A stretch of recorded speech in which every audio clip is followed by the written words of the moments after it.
Hello friends, welcome back to the new video guys. Today video title is guys how to off app notification in a Realme phone. Guys, you want to off guys your apps notification in your Realme phone guys. These apps guys your Chrome, Google, Gmail, Instagram, WhatsApp, phone and guys YouTube like that guys your app notification guys you want to off in your Realme phone. So guys, how can you off it? In this video guys I am going to show you guys how to off apps notification.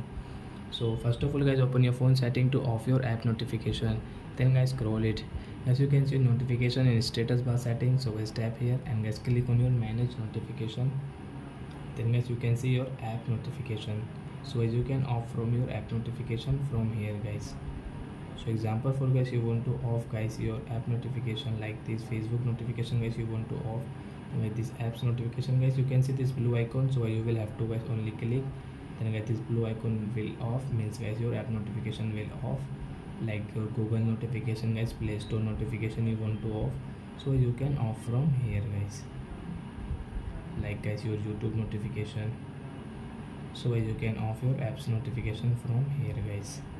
So I hope friends you have understood how to off app notification. So that's it guys, thanks for watching. So guys, now we will meet on guys next video guys with new topic guys. Before going guys, please go and like my video, subscribe my channel. Bye bye friends.